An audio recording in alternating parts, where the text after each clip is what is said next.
Just questions. I call on Deputy O'Keefe. I think it is with a little bit of surprise and shock that people heard this morning of the decision of An Bord Pleanála to refuse planning for the National Children's Hospital. And I think we'd all agree also that this hospital is needed now more urgently than ever with the serious crisis that we have in the paediatric hospitals that we have. Now, with the refusal of An Bord Pleanála, it only allows you either an appeal to the High Court in a point of, or otherwise you have to start back around the tortuous road of going to the local authority and back to Bord Pleanála. And I honestly don't think that the children of Ireland should be asked to wait for such a protracted period to have a national children's hospital as was envisaged.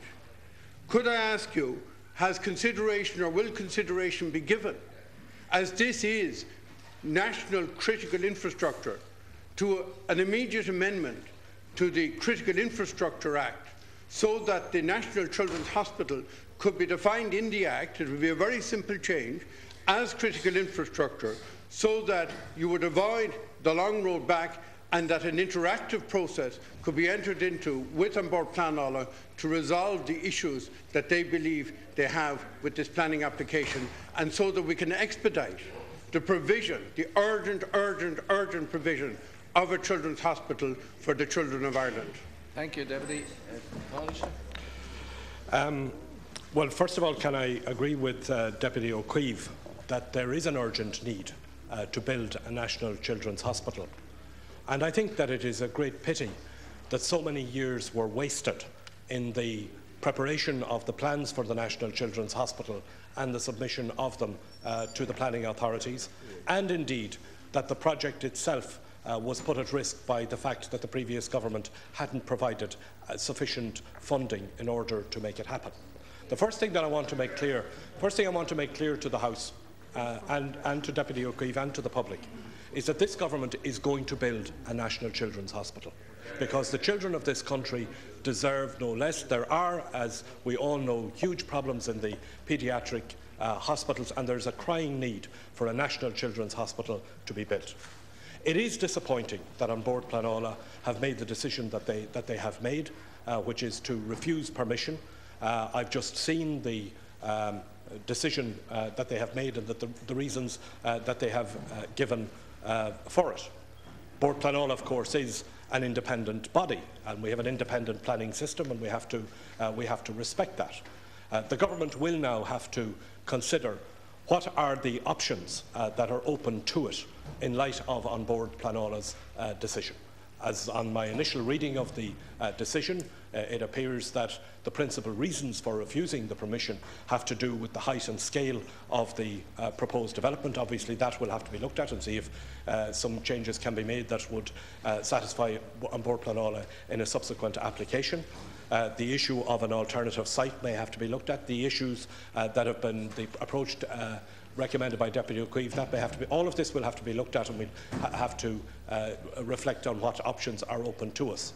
But we have made, as a government, we have already identified the source of funding from which the National Children's Hospital, even in these difficult times, even in times when we've had to scale back on capital projects, the government has made it absolutely clear that we intend to proceed with the building of a National Children's Hospital. We've identified the source of funding for it. We are going to go ahead with it. It is unfortunate that we now have to deal with the outcome of the Bord Pleanála decision, but we'll reflect on that and we'll deal with that and we'll move it forward.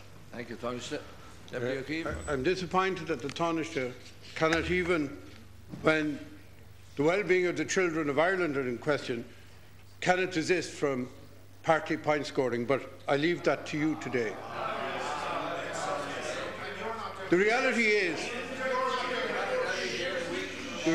is, as the Taoiseach knows, that even if you go to an alternative site, you might wind up with the same problem all over again. And the Critical Infrastructure Act. Thank you. Please proceed. The government decided to proceed in July with the Matter site, having reviewed it. Now, the reality is that the whole idea of the Critical Infrastructure Act is that you take these uncertainties, that you might lose a very good principle for a practicality, and that you can interact with An Bord Pleanála rather than going in and either getting a yes or a no. And can I ask the Taoiseach to give serious consideration to the proposal I have made? Because if there ever was a piece of critical infrastructure that is needed and that should not be held up for small issues that should be resolved by discussion, which cannot in the present arrangement on Bord Pleanála, but could be with my suggestion, and also avoids having to go back to the local authority, can I ask the Taoiseach to consider giving very urgent consideration today to the proposal, and maybe to coming in here tomorrow with a real piece of legislation that we will agree to pass to make a minor one-line amendment to the Critical Infrastructure Act that would facilitate this going in as critical infrastructure and a speedy decision so that the children of Ireland get the hospital in the agreed time frame of 2015 and 2015-16 as was promised. Thank you. Well, first of all, I can Corla, the government will consider the suggestion that Deputy O'Keefe has made, as we will consider any other suggestion from any other quarter about how we might move this forward in the present circumstances, because our priority and our concern is to move ahead as quickly as possible with the building of a national children's hospital. But Deputy O'Keefe, there's no point in being daft about this now. You know as well as I do that you cannot, that is a consideration that cannot be turned around overnight. We will consider what has to be done now following the Bord Pleanála decision. We are determined. There's been a lot of time. There's no point accusing me of being partisan of this. The reality, Deputy O'Keefe, is there has been a lot of time lost and wasted in the preparation of plans for the National Children's Hospital. There was a lot of time that could have been more productively used when there was all kinds of decisions being made about what site there should be and what site there shouldn't be. There was then issues about around the planning and design of the hospital, and thirdly, there were issues about the pool of money that was available for the building of it. This government has decided absolutely clearly and without any ambiguity, we are building a national children's hospital. We decided to proceed with the Mater site because that was what the plans had. They were the plans that we inherited, and we felt that that was the quickest route to go. We will obviously now have to deal with the Bord Pleanála decision. We have identified how we're going to finance it, and we're going to go ahead with it. And we will consider the outcome of the Bord Pleanála decision, and we will make decisions then as to what is the best route to take. But let there be no doubt about it, this government is determined to build a national children's hospital. We do believe that it is urgent, and we do believe that the children of this country deserve no less. Thank you. Deputy MacDonald. Taoiseach, Labour is opposed to short-termist privatisation of key state assets. Labour is committed to the concept of public enterprise and is determined to ensure that semi-state companies play a full role in the recovery of the Irish economy. Now, I'm glad that, Taoiseach, that your backbenchers recognise those quotes, because they are, of course, from your election manifesto. They do form the basis upon which you got your electoral mandate almost 1 year ago. And yet, not quite a year since the election, 2 Labour Party ministers preside over the sell-off of key elements of Ireland's energy companies, possibly also of Coillte, and the remaining state stake in Aer Lingus. Now, your record over the past year has really been quite deplorable. You've cut teachers from schools, nurses from hospitals, you've cut those on social welfare, cut CE schemes, and now you turn your gaze to the family silver. It truly is a sad day for the Irish people and a tragedy for the Labour Party. Those are the words, Taoiseach, of Jack O'Connor, President of SIPTU, and indeed one of your own, reflecting, I believe, the disappointment of very many people who voted for the Labour Party at the last election. Question, please. So can you tell us, Taoiseach, why it is that the Labour Party proposes this state sell-off? Tell us why successful, self-financing state companies such as these, which are such a positive for the economy, are to be disposed with. And how it is that you could ever claim that infrastructure relating to energy in particular is anything but strategic in nature, necessary and a vital lever for the state and government in the economic recovery that all of us wish to see. Thank you. Honest. Well, first of all, can I thank Deputy MacDonald for reading out the Labour Party's policy, and I hope she does it repeatedly every time. I always welcome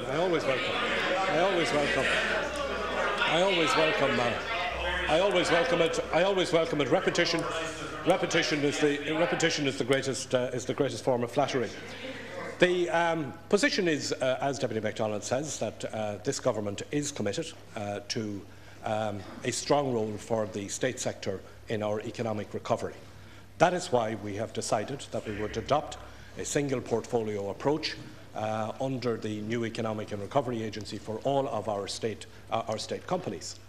Things never stay the same and shouldn't always stay the same, because if you leave,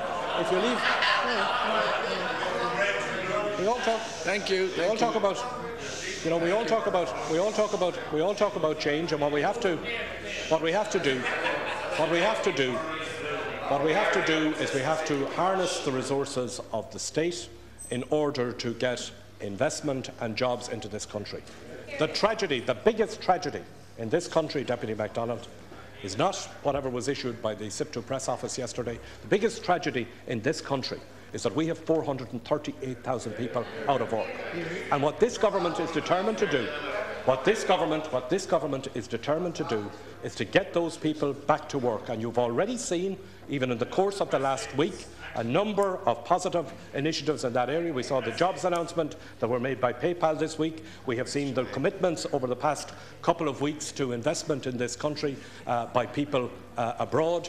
And what we have decided to do, and what we have negotiated with the Troika, is an arrangement whereby proceeds from the sale of state assets may be used in investment in our economy in order to bring about jobs and economic recovery. That is the prudent approach. And in relation to the energy sector, the arrangements that are proposed are ones which will not involve the disposal of our strategic networks, will result in greater degree of competition in the energy sector, which will be to the benefit of the consumers and the people who are paying high prices at the moment for electricity and for gas. That will be to their benefit, and we will use the proceeds of the sale of state assets in order to invest in the economy, create more jobs and get the 438,000 people who are out of work back to work. Thank you. Deputy MacDonald. Well, Taoiseach, the phrase is not that repetition, but rather that imitation is the sincerest form of flattery. And that being the case, the Fine Gaelers have been mightily flattered by you and your party in government, because it seems all the goals in the net accrued to Fine Gael and to the Troika in that order. You say that you're concerned to invest in the economy. You say that you want a financing stream to invest in jobs. That's a good thing. You know as well as I do that there are many alternative streams to be tapped for precisely that purpose. So the National Pension Reserve Fund, that should not be used to prop up zombie banks. It should be used for job creation and stimulus. Thank you. You say that consumers will win from these privatisations. That is not the case. Historically, that has never been the case in this state with previous bouts of privatisation. So I put it to you, Taoiseach, that you know as well as I do on this side of the House that these policy decisions are indefensible, they're short-term, they're reckless. The Troika originally wanted $2 billion. You've conceded $3 billion of a sell-off, and you tried to dress that up as some negotiating victory. You know as well as I do that these self-financing, valuable assets must be held in the ownership of the state, because that is the only way that over the long term a dividend, a consistent dividend, can be delivered for the citizens and for the economy. So, Eamon Gilmore, Taoiseach, leader of the Labour Party, I ask you again, and you've said yourself nothing stays the same, apparently not for yourselves. Defend for us, please, on the basis of your manifesto, how it is that your ministers propose a fire sale of the family silver. Thank you.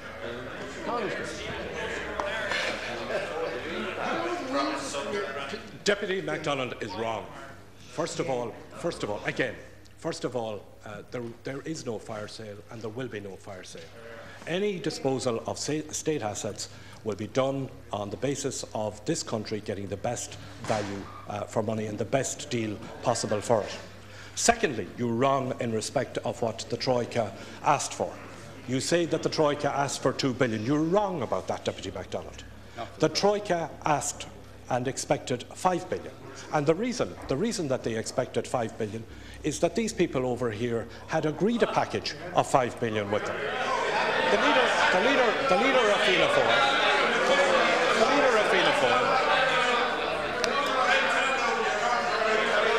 All right, cool down.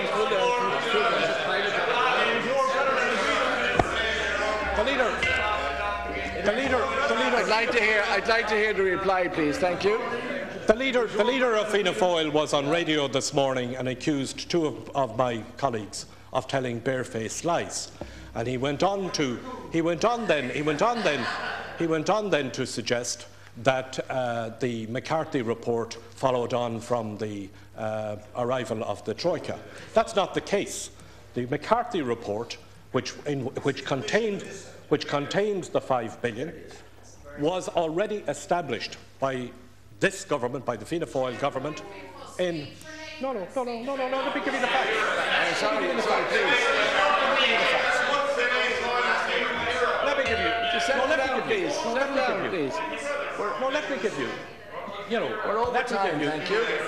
Let me give you the facts. Because you either come in here making things up deliberately, or you simply don't inform yourself. In June of 2010, long before the Troika arrived on the scene, the Fianna Fáil government established the McCarthy report. You said, Deputy MacDonald. Deputy MacDonald. I'm answering. Would you please? I'm answering your question. You said that the Troika. You said, Deputy MacDonald, that the Troika looked for $2 billion and that we settled for $3 billion. I'm telling you now that the Troika looked for $5 billion, and they looked for $5 billion because Fianna Fáil had agreed $5 billion. And what we have succeeded in doing is two things. One is that there will be a target of $3 billion, and that $1 billion of that will be used for reinvestment in the economy in order to create jobs and in order to get people back to work. That's the facts of it. Thank you. Deputy McGrath. Cancorla.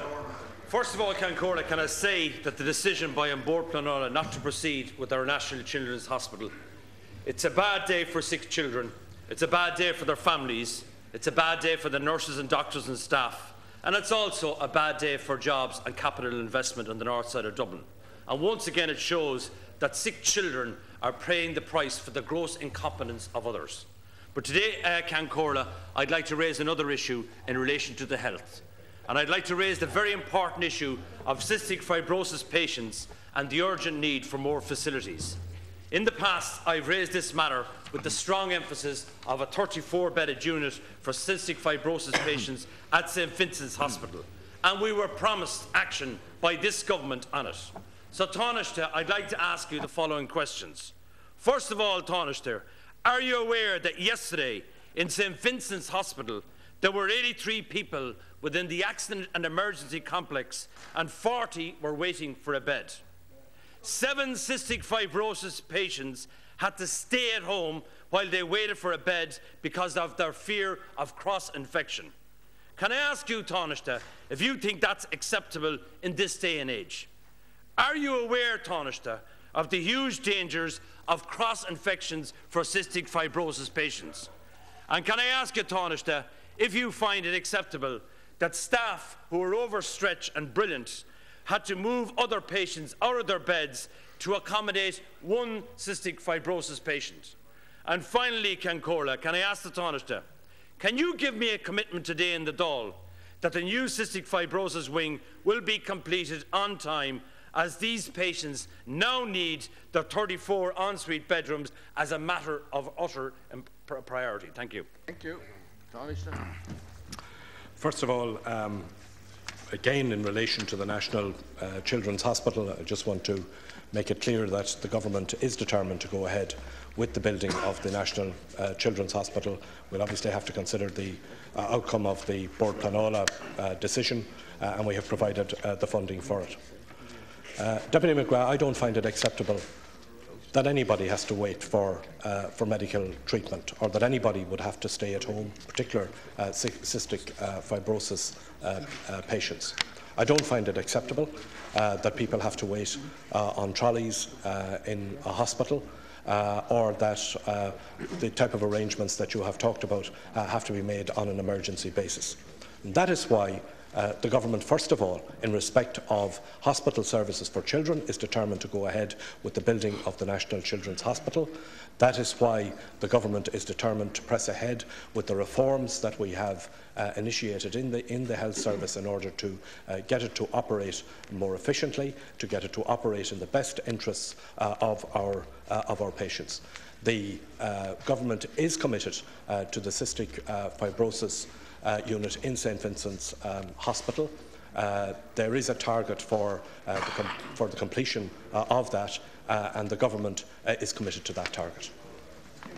Deputy McGrath. Just, Taoiseach, can I ask you once again, and I take your point that people don't want to see cystic fibrosis hanging around accident emergency wards, but there have been delays, and like this morning's debate on the National Children's Hospital, a lot of people are getting fed up and angry with the whole situation. So can I ask you, first of all, in relation to the cystic fibrosis unit, can you confirm to the Dáil, I noticed you didn't confirm when I asked the question about the 34 beds, can you confirm to the Dáil that when the new wing at St Vincent's Hospital is completed, which has 100 beds, that 34 ensuite bedrooms will be kept for cystic fibrosis patients? Now, can you confirm that in the Dáil today, Taoiseach? And I'd like you to put this on the Dáil record. Secondly, are you aware, Taoiseach, that there are in the region of 340 cystic fibrosis patients that use St Vincent's Hospital, and the figure 34 comes from 10% of that who use it fairly regularly? And I think that's the important thing, if you can deliver on this.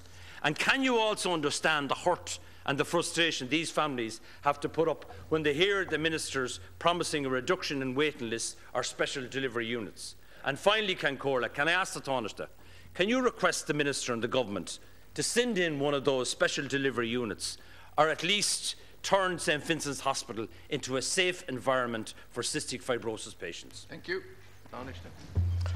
Well, first of all, I do, of course, understand the anger and the frustration of families, of family members who are having difficulty accessing health service or the appropriate services in hospitals. And particularly, I understand the frustration and anger of parents who have children waiting for treatment. And that is why, as I've said again, the Government is determined to go ahead with the building of the National Children's Hospital. Secondly, when we looked at the capital budget for this year, for all of the various things that we might do in this country, whether it's building roads, providing transport, doing all of the other infrastructural development, the capital programme, the one area that the Government decided to prioritise and ensure that the funding was protected for was the funding for our hospital system and for our health services. And that is to ensure that we can go ahead with the provision of services, including the provision of services for cystic fibrosis patients. So, just to be clear about it, there is a commitment by the Government that we will work through this, that we will ensure that the services are provided, and that we will reduce the waiting time and the difficulties that people are having, including cystic fibrosis patients.